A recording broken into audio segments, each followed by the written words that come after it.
Okay, hey, we're back, and this time around, we're going to talk to a gentleman named Kevin Kyle. Use that term, Elizabeth. Well, okay, gentleman. A friend of ours named Kevin Kyle, who has played on both of the Salt projects. He played on the first one, a really off-the-wall thing called Celebrity Squat Thrust. And he played two songs on the new one. He played on this another off-the-wall thing called Visible from Space, and he did the guitar solos in Basic Blue, and he is of local fame. So I kind of want to get into a little bit of your background. I mean, you're from the Detroit area originally, right? Correct, yes. 15 in Gratiot. Grew up there. Clinton Township, Michigan is what they call it now, but it used to be called Mount Clemens. So, okay. Yeah, that's where I'm from, man. Didn't you take guitar lessons from somebody pretty well known from that era?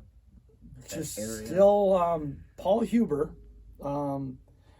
He owns Huber and Breeze Music Studio. He was 50% of the Huber and Breeze Music Studio. Now, Terry Breeze passed away about 10 years ago, and Paul is still called Huber and Breeze. And Paul is the largest privately owned music store and most successful in the state of Michigan. He's kind of like Chuck in Sweetwater of Michigan, but he's nowhere near the facility of Chuck. But he's been very successful through his career. I was one of Paul's very first students when we started at Huber and Breeze Music Studio. It was 4 paneled walls, a few guitars hanging on a wall, a couple of drums, and that's about it. And a glass showcase, friends helping friends out. Basically everybody working for either little or no money to get things started. And it blossomed and it grew because, music's music and people loved it. And back in the day, before the internet, mom and pop music shops, they were everywhere. They were. How old were you? I started taking lessons when I was 6 years old from Paul Huber at a place called Mount Clemens Music Store. It was the corner shopping center music store, where they sold pianos and organs and stuff like that, and they had inexpensive guitars on the wall. And my thing was, I saw Jimi Hendrix on TV in 67-ish, and we had a little black and white TV, and I saw him on TV, and he was doing some things, and totally blew my mind. So I said, "What's that guy doing?" And my brother goes, "That's Jimi Hendrix." My brother was 13 years older than I was, and my brother goes, "That's Jimi Hendrix." I said, "Well, what's Jimi Hendrix doing?" He's like, "Jimi Hendrix is the world's greatest electric guitar player, and he's playing guitar." And when he threw the guitar down on the ground, he poured lighter fluid on it, and he lit matches, and he lit the guitar on fire. And to a little kid, that was like the coolest thing I ever saw. And I was like, "Mom, I want to play guitar. I want to burn a guitar." Yeah, so I kept on her for, 6 months, a year, or whatever, and she ended up getting me a guitar and said, "You're going to have to start with lessons. You're not going to just bang on it and jump around pretending to be a rock star," which we all did anyway. But, I actually took guitar lessons for 10 years from the same guy. And one day he came out and told my mom he couldn't teach me anymore. I knew everything he knew, and he wanted me to go to work teaching guitar in his music store. So that's kind of what happened. You met Nugent, too. Oh, yeah, he was our local hang-around. He was one of the bass guitar players out of our music studio, Dave Kiswini. He played bass with Ted off and on for a long, long time. And Dave also played full-time with Michael Quattro, who was Susie Quattro's brother. Yeah. And Susie's from the area, too. She's Michael from Quattro Fraser. Jam Band and all that. Yeah. Mike moved to Hawaii, and so he drug a bunch of people out to Hawaii with him, and I don't know whatever happened to the guy. Sorry, Mike, if you're out there. I don't know whatever happened to you. But you had a band, what, the Almighty Struts? It wasn't my band. It was a group of older guys that basically they came in and asked me if I wanted to come with them, and I said sure. So I started out roadieing and then I worked my way up to playing, and things like that. And it's basically the exact same thing happened a few years later with a band called Madam X, hair metal band. They were from Detroit as well, and they worked relentlessly. They had a management company called DMA, which in the Detroit area we conveniently called Drag Me Around, because they drug you to every dirt bag freaking inn all across the South and the East and the West, and so they really paid their dues. I think that was the one Dan talked about. DMA, Drag Me Around? Yeah, Dan Wu, yeah. Okay, well, DMA was big. Lots of people were on them. Well, you were,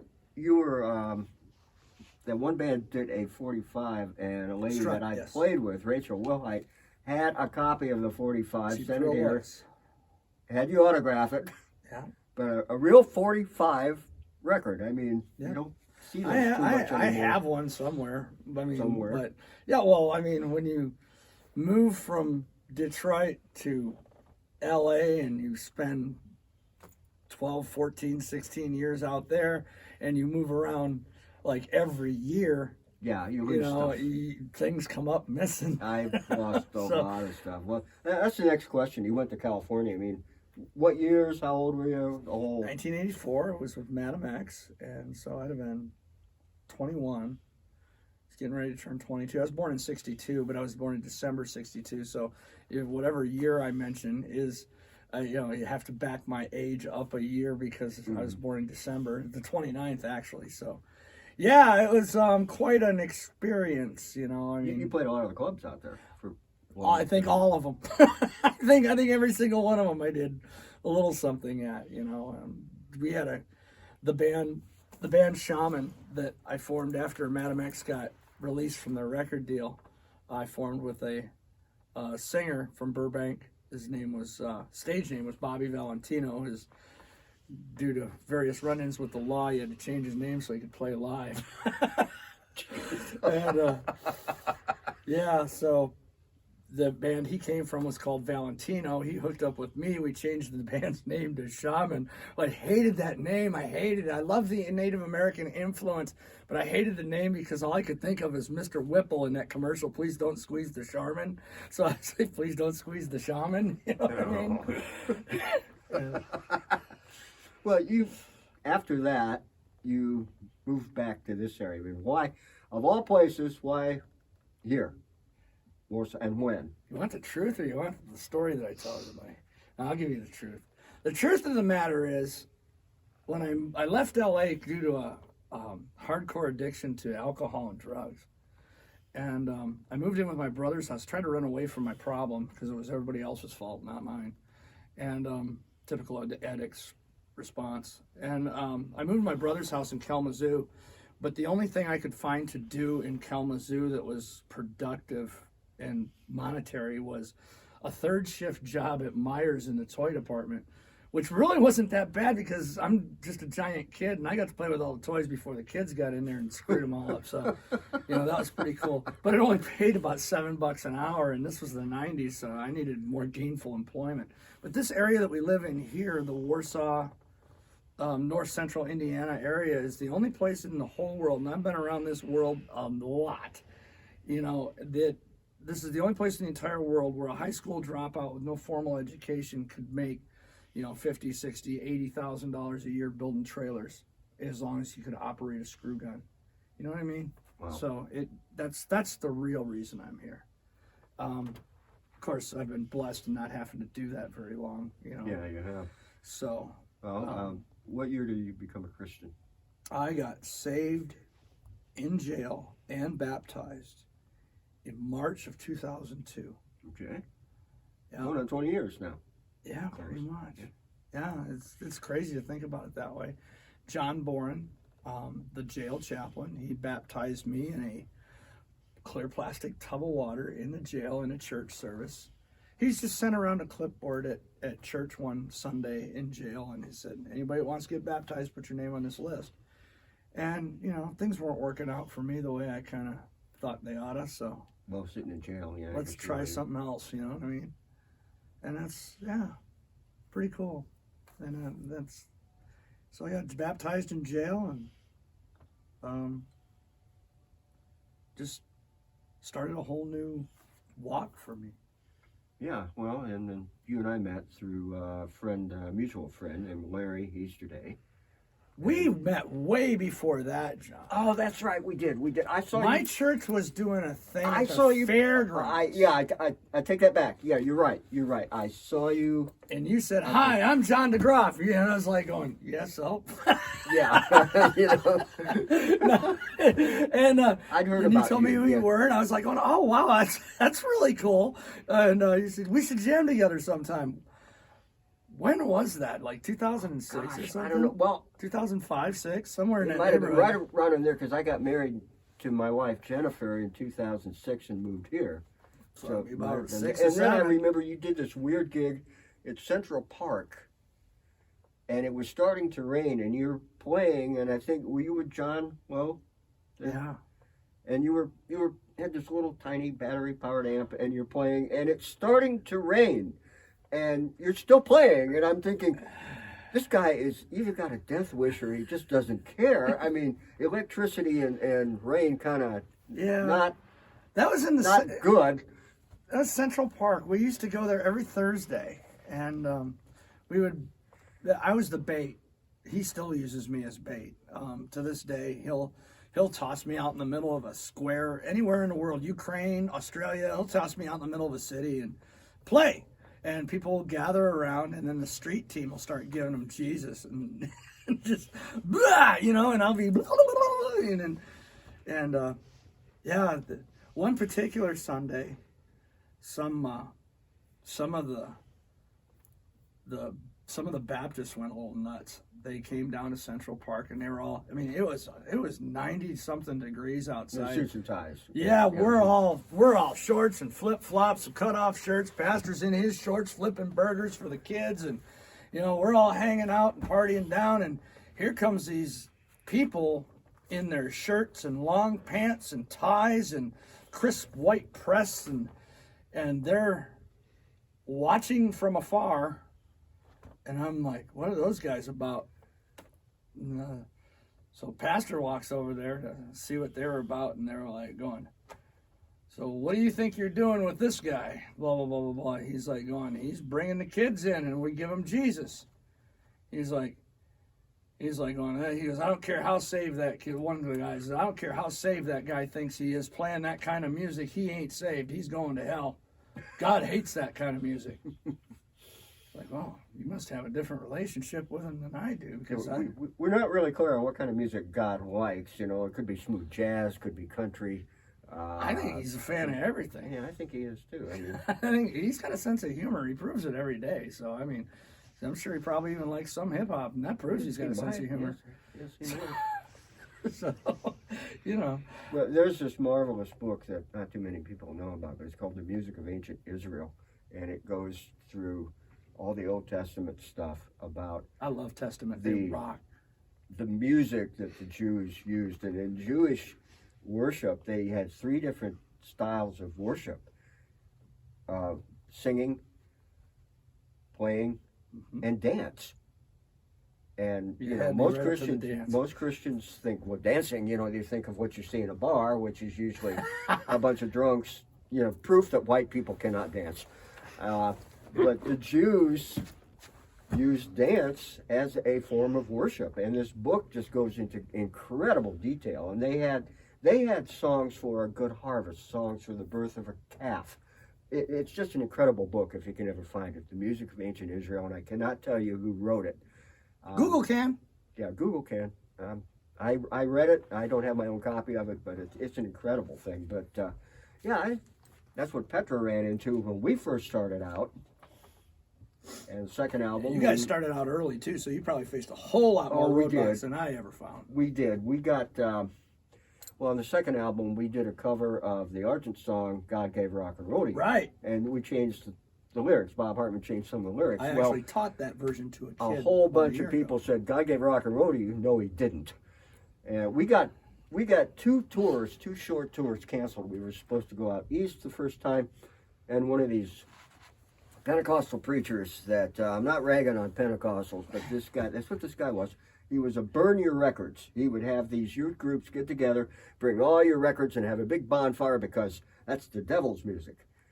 and we got canceled.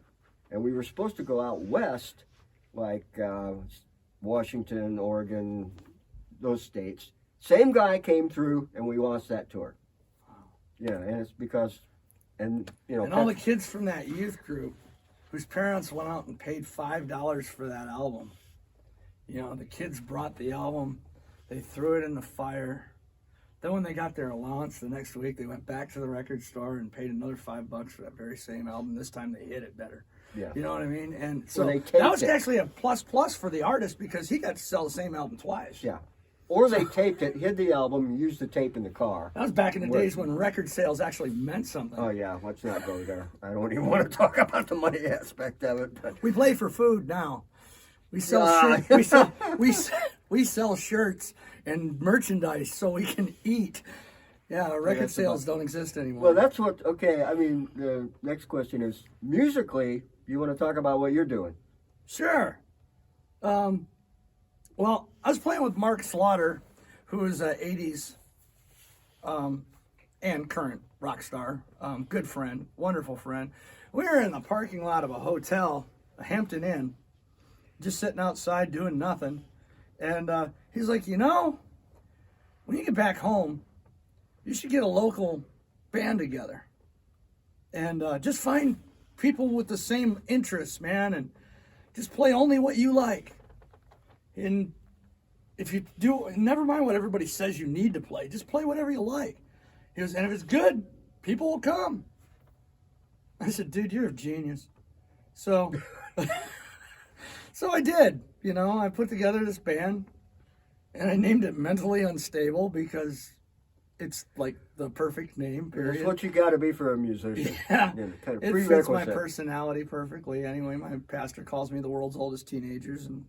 And so, anyway, I put this band together, Mentally Unstable. And right out of the box, it was a hit. I mean, our first gig ever was standing room only. And we went through our first whole year of existence with just sellout after sellout after sellout, which was great.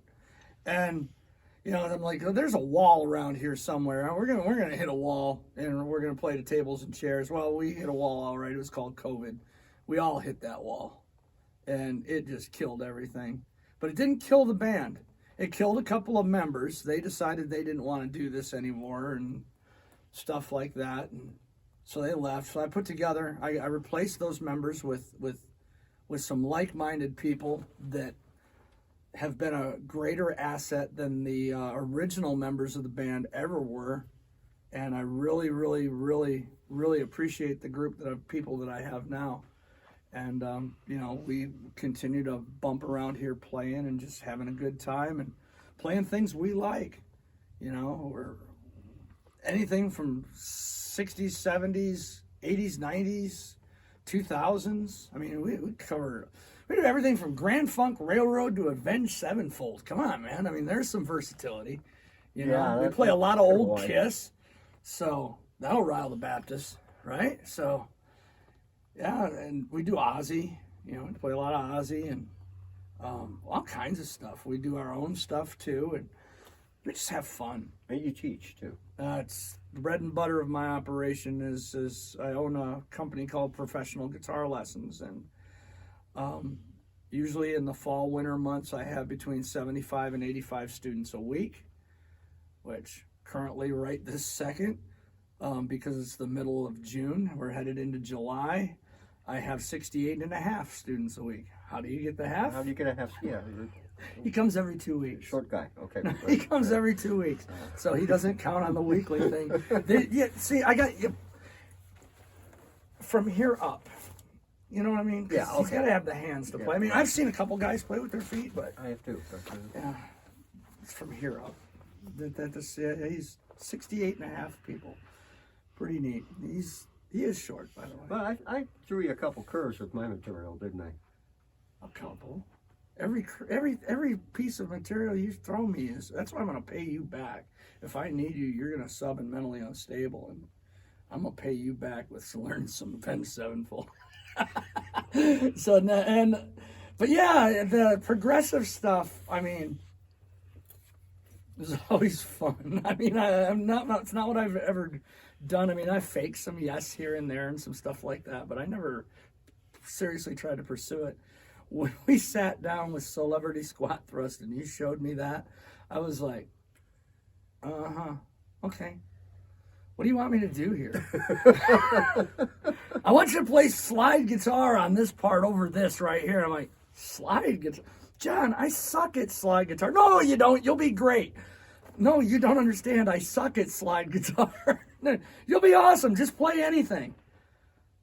Oh, all right. I learned the hard way on the blues tune that on the new album. We did one video of me playing slide on my piccolo bass, and the first time I recorded it, it was completely flat, and Tim had to show me a little bit of the technique. Directly over the fret. And Dan had to show me some stuff too on that one, and to play something like 16 bars took me a couple of weeks to get that down. I'll probably never ever use it again, but now you got a record of it at least. You can sit there and go back and go, okay, how did I do this? Yes. You never say never. I learned that. Never say never, because somewhere along the line it always comes back around again. Well, and never be scared to try something that's outside your comfort zone. Nah. In fact, it's what it makes you grow. You know? Well, you get to the point as a musician, don't you, sometimes where you feel a little like you've plateaued, you're a little bored, and you kind of need to jumpstart the creativity again. So what do you do? Well, in my case, I bought a fretless bass. That was a whole nother ball game right there. Mm-hmm. And what do you do when you hit those moments? Go to my students. Start listening to what they're listening to. And you'll find new stuff. That's how I found this Avenged Sevenfold stuff. You know, I had kids coming in saying, I want to learn the song Afterlife. I put on this Afterlife thing. I was like, holy freaking smokes. Those guys aren't guitar players. They're freaking acrobats. You know, I mean, how do you do that? You know, and so I started checking it out. And, you know, I'm old now, so I can't do those kind of crazy gymnastics that they do.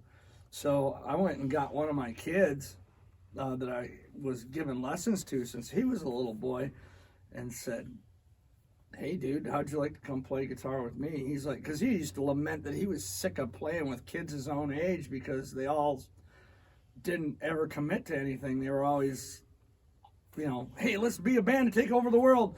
Then the next week, oh, I can't. My girlfriend says I have to go out with her this Saturday.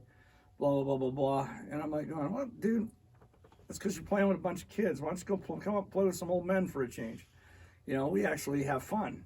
Yeah, so we're talking to somebody who, Curtis, behind the camera here, is playing with guys 40 years older than him. Yeah. I mean, John Schlitt is 70 or 71. Greg Hogue just turned 71. Yeah. I'm 67. Yeah. So my son is older than Curtis. Yeah.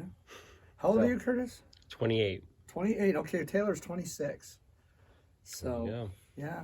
It makes sense. That's the age. And he can bash away at Rush. He can bash away at anything, and he can sit down with brushes and do. Oh, I've seen him. And do absolute fantastic jazz. I've seen him. I've watched you guys. Thank you, Lord, that we have someone like this here. So. That's awesome. I mean, I love it when he stands on his set too, and climbs all over it. It's awesome. Well, it's just good. I mean, showmanship. Right. Because I sit down when I'm boring to watch play. Yeah, you are. I'm boring. I'm old. I have to sit down to play. You don't have to sit down to play. You choose to. Well, no, actually, I do. I have neck injury. You hold that bass for 3 hours. It kind of gets to you. You know, there's a company called Steinberger. It makes a very light bass. Yeah, and they're awkward to play. I've played. But I just bought a 7-string, which is really a chunk of wood. Way more strings than a bass guitar needs. That's what Dan Lewis says. Dan hates me. Dan hates my guts. He's going to bring the wire cutters over. The bass has 4 strings. Well, yeah, but it has a few others too. It can have 5, max 5. But no, you had to be different. One got 6. I have an 8-string too. I mean, but it works. If you had to give advice to a young musician regarding anything, what would it be? Don't go out in the rain in your socks. That would work. Yeah. Do what you love. Play what you love. Never stop learning. You will always learn something new every day. As a teacher, I learn as much from my people, from my students, of whatever age they happen to be in. I've got them from 6 years old to, I think my oldest right now is 73 or 2 or something. Never stop learning, and you'll just be. It's the toughest job you'll ever love. Mm-hmm. Yeah, and that's. Never give up the ship. When people say you can't do that, laugh in their face and say, "Watch me." You know, that's the best. I love it when people say you can't do that. You know, it's like here in Warsaw. What I tell somebody, well, I gotta go. Hey, what are you doing? Weekend. Oh, I can't. I'm in Paris that weekend. What? I'm playing in Paris that weekend, and the next week I'll be in Ukraine for 2 weeks. So I'll be back. You can't. You're from Warsaw, Indiana. You can't go across. Yeah, you can, and I do. I mean, shoot, I was thrown in jail in Australia, man, just for showing up. So that was cool. Really? What's the story there? I've never heard this one. Fun stuff. So I got home from Ukraine. I was home 3 days, and I get a text from Pastor Lowe. Says, "Are you unpacked yet?" I'm like, "No, not yet. Just starting." "Good. Pack back up. You're going to Australia." I'm like, "Oh, okay." So I fly to Australia, and Australia is a closed country. You have to have permission to go in, to enter the country. They actually do more than just a passport. Yeah, you got to have a visit. You have to have a online approval. You have to have a visitor's visa, and then you get your paper visa while you're on the plane. And so online, there are questions that they ask you. One of them was, have you ever been convicted of a crime and sentenced to more than a year in jail? And I answered yes, because when I was an alcoholic, I got a number of DUIs, and on my third DUI, I was sentenced to 3 years. Okay. On the plane, the paper visa that they give you, it said, have you ever been convicted of a crime and served more than a year in jail? I answered no, because I served like 230 days or something like that before I got... Being convicted of something and actually serving it are two different things. Yeah, well, and... At least in this country. And... For now. So, yeah, I was sentenced to 3 years, but I served 200 and whatever days. So then last time I checked, a year was 365 days. So I answered that one truthfully, too. I get to the immigration line.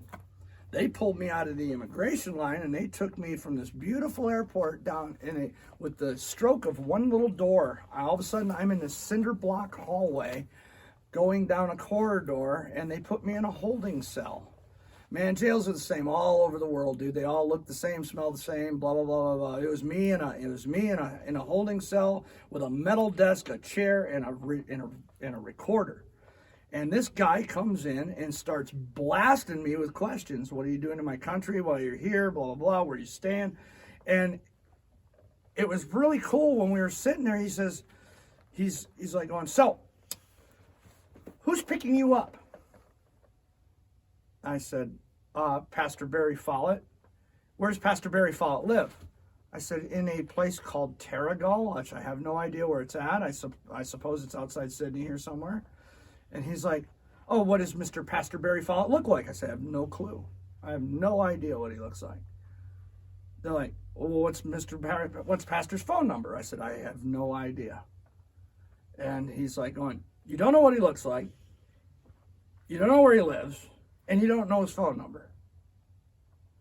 You travel like this often?